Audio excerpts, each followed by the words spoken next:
बरसों बाद अपने बचपन के स्कूल जाने का मौका मिला।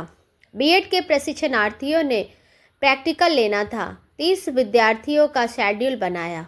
कौन किस पीरियड में क्लास लेगा, कौन शिक्षक किस क्लास में पर्यवेक्षक बनेगा। बड़ा ही सिर दर्द वाला काम था।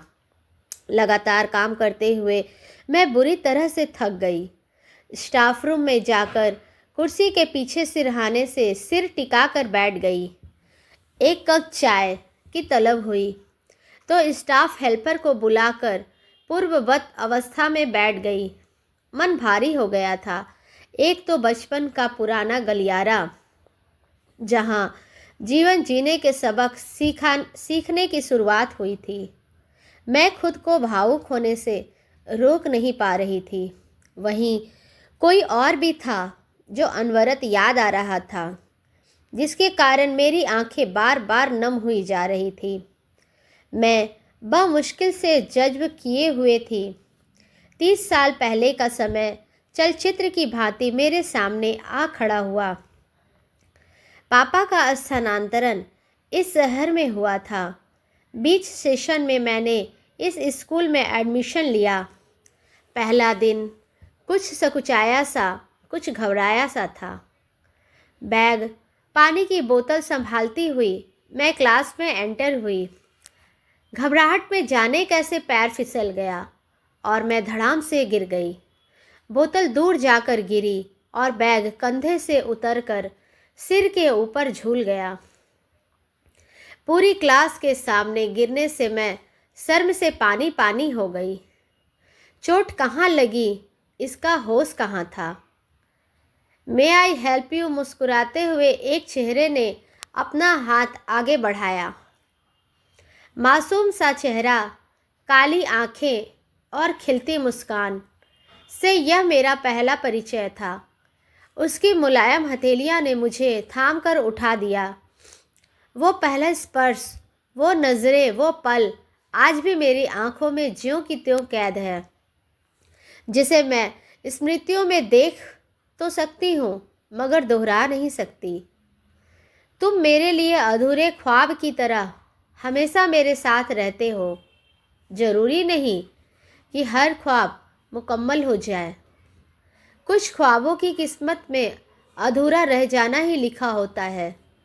कुछ हथेलियों पर विधाता लकीरों का जाल बनाकर भेजता है, मगर उन लकीरों में मनपसंद ख्वाब की ताबीर न हो तो जीवन रुस्वा हो जाता है।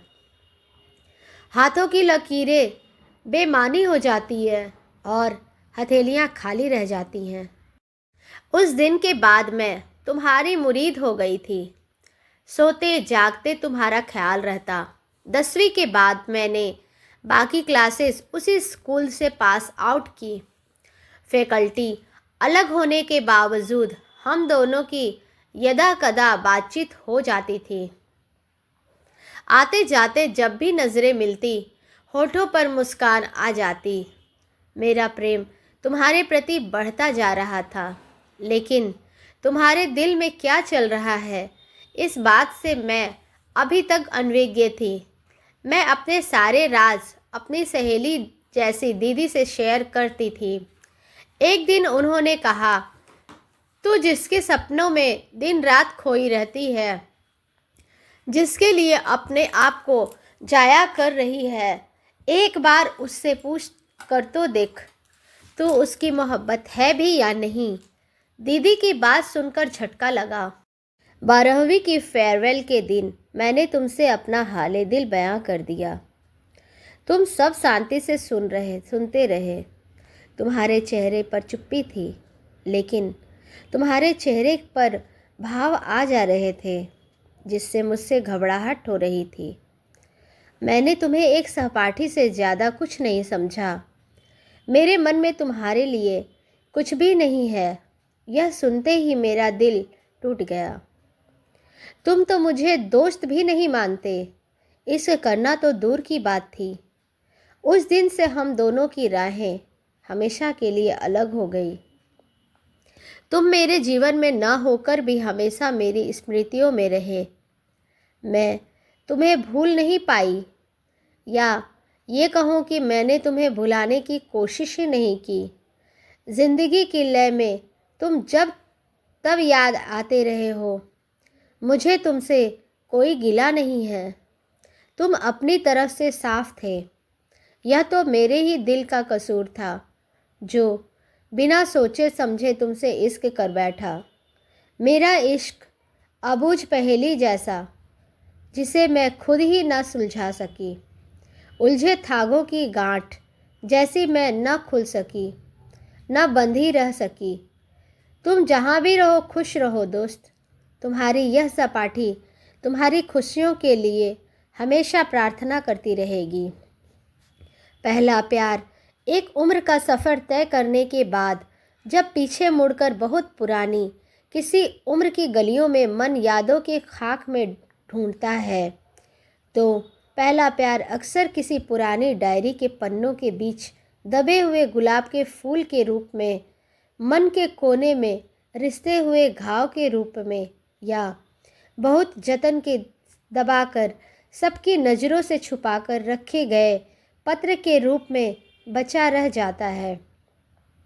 मेरा पहला प्यार भी तो बस जतन से संभाल कर रखे गए ऐसे ही एक प्रतीक के रूप में आज तक मेरी किताबों के बीच सुरक्षित रखा हुआ है। एक डायरी में उसके हस्ताक्षर के रूप में सहेजा हुआ है। वो 12वीं का साल था। 16 बसंत पूरे करके 17वें बसंत में पाँव रखा ही था मैंने। तभी हमारी क्लास में एक नए लड़के ने प्रवेश लिया। प्रवीण जैसा कि नाम था, वो सचमुच बहुत मेधावी था। मासूम सा चेहरा, बहुत ही सुंदर, सपनों में खोई खोई सी आंखें, हमेशा चुप चुप सा पढ़ाई में डूबा रहता। जहाँ क्लास के सारे लड़के लड़कियों के आगे पीछे मंडराते रहते, कमेंट्स करते, वहीं उसे मैंने कभी किसी लड़की की ओर आंख उठाकर देखते हुए भी नहीं देखा। वो बाकी सब लड़कों से बहुत अलग था। उसका यह अलग सा होना ही दिल के दरवाजे पर अनायास मासूम सी दस्तक दे गया। एक नितांत नई भावना का हृदय में उठना, एक प्यारे से मीठे से भाव का उदय, हृदय के खाली वीरान आकाश पर एक चंद्रमा का उग जाना, मन के रंगमंच पर एक अपरिचित अनजान मेहमान का अनाधिकार बलात् प्रवेश, दिल का दरवाज़ा खुला और मैं एक बहुत ही खुशगवार रूमानी दुनिया में पहुंच गई। अब तो बीमार हूँ, चाहे घर में मेहमान हो, कोई भी ज़रूरी काम कम हो। मैं कभी स्कूल से छुट्टी नहीं करती थी। पूरे रास्ते स्कूल के गेट और क्लासरूम के दरवाजे पर पहुँचने तक मन कितना बेचैन हो जाता था। आंखें बस एक ही चेहरा तलाशती रहती थी। आपस में कभी भी हमारी बात नहीं हो पाई, लेकिन तुम्हारा उसी कमरे में होना कितना रोमांचित कर जाता था। एक मीठा सा सुकून कि तुम पास हो, बहुत पास। न जाने कब कलम साइंस के प्रैक्टिकल लिखने की जगह कविताएं लिखने लगी।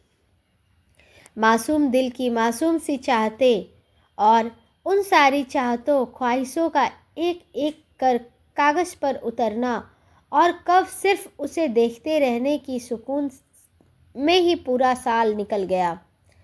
कुछ दिन और बचे थे और फिर प्रिपरेशन लीव, फिर परीक्षा, उसके बाद पता नहीं कौन किस कॉलेज में जाता है। मन की उदासी गहराने लगी थी। मुख प्यार को शब्द देने का साहस नहीं था।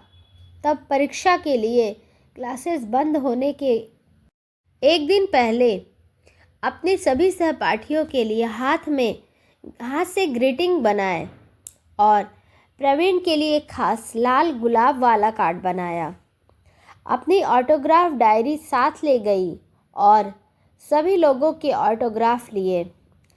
तब न मोबाइल थे और न ही सबके घरों में टेलीफोन ही थे। उस दिन छूटा हुआ पहला प्यार हमेशा के लिए दिल में याद बनकर और डायरी में हस्ताक्षर बनकर ही रह गया। जब भी उसके हस्ताक्षर देखती हूँ, सोचती हूँ क्या उनके मन में किसी कोने में भी लाल गुलाब के कार्ड के रूप में बसी होंगी। भोपाल स्टेशन पर खड़ी मैं बार बार घड़ी देख रही थी। मेरा गला सूख रहा था, दिल की धड़कन तेज हो रही थी कि तभी धड़धड़ करती ट्रेन स्टेशन पर आ गई। मैं उत्सुकता से हर डिब्बे को ध्यान से देख रही थी कि किसी डिब्बे से मलय उतरेगा। मलय को देखे एक युग बीत गया था। उस समय में और मलय एडीवी कॉलेज में एमए कर रहे थे। एक दिन परीक्षा के दौरान कॉलेज जाते वक्त मेरी स्कूटी पंचर हो गई थी। मैं परेशान हो गई थी कि तभी मलय का स्कूटर मेरे पास आकर रुका और उसने मुझे लिफ्ट ऑफ़र की। न जाने क्यों उसका यह साथ मुझे बहुत पसंद आ रहा था। जब कभी उसकी पीठ से मेरा हाथ छू जाता तो एक नशा सा छाने लगता। इसी मदहोशी के आलम में कॉलेज आ गया और मैंने खुद को जैसे तैसे संभाल कर पेपर दिया। वापसी में मलय मेरी स्कूटी को गैराज तक ले गया। मैंने उसे धन्यवाद के रूप में चाय पिलाने की पेशकश की तो उसने अपने घर चलने का आग्रह किया। उसके घर पहुंचकर सबसे मिली। उसकी छोटी बहन तीशा मुझे देखते ही बोली, दादा ने बताया नहीं कभी कि तुम उसके साथ पढ़ती हो। भालोबाशी, तुम बहुत अच्छी हो। तभी मलय की मम्मी भी आ गई थी। चाय पीकर मैं घर चली आई। अगले पेपर की तैयारी करना दुश्वार हो गया था। ऐसा लग रहा था मलय अभी भी मेरे साथ है। यह था मेरे पहले प्यार का पहला एहसास। वक्त के साथ साथ यह एहसास और गहरा होता चला गया। एमए फाइनल की क्लासेस शुरू हो गई थी कि तभी मलय के पिताजी का देहांत हो गया और उसकी जगह मलय को दिल्ली में नौकरी मिल गई। कुछ ही दिनों में वो दिल्ली शिफ्ट हो गया। इसके बाद मोबाइल पर बातें होती रही, लेकिन फिर अचानक मलय की तरफ से फ़ोन और मैसेज आने बंद हो गए। लंबा अरसा गुजर गया, मलय की कोई खबर नहीं मिली। मेरे घर पर मुझ पर भी शादी का दबाव डाला जा रहा था, लेकिन इसी बीच मुझे नौकरी मिल गई और मैंने शादी को और कुछ समय के लिए टाल दिया। तभी एक दिन अचानक तीशा का मैसेज आया कि वो लोग फला तारीख को तमिलनाडु एक्सप्रेस से भोपाल आ रहे हैं। संतोष, कैसी हो? की आवाज़ से मेरी विचारधारा टूटी तो तीशा ने मुझे पहचान लिया। तीशा बड़ी हो चुकी थी। उसके माथे पर बड़ी बिंदी और मांग में सिंदूर था। मैं उसके गले लग गई और यहाँ वहाँ देखकर मलय को ढूंढने लगी। तीशा ने कहा, संतोष, जिसे तुम ढूंढ रही हो वो अब नहीं आएगा। मलय एक एक्सीडेंट में हम सबको छोड़कर चला गया। वो तुमसे बहुत प्यार करता था। माँ भी उसकी शादी तुमसे करवाना चाहती थी, लेकिन दादा यूँ अचानक हम सबको छोड़कर चला गया और उसके जाने के कुछ समय बाद माँ भी नहीं रही। इतना कहकर वो बुरी तरह रो पड़ी। फिर संभल कर बोली, तुमने शादी नहीं की अब तक। मलय के बिना मैं कैसे शादी कर सकती थी? इतना कहकर मैं स्टेशन से बाहर निकल आई। मुझे इस बात का संतोष था कि मलय मुझे भूला नहीं था। उसके दिल में मैंने जगह बना ली थी। आज 45 साल की हो गई हूँ। मलय की याद और तन्हाई को सहेली बनाकर जीने की आदत पड़ गई है। दोस्तों, यदि आपको मेरी कहानी अच्छी लगती है तो प्लीज़ मेरे चैनल को सब्सक्राइब करें और मेरे चैनल को सपोर्ट करें। मैं आप सबके लिए ऐसी ही अच्छी अच्छी कहानियाँ लाती रहूँगी। और धन्यवाद।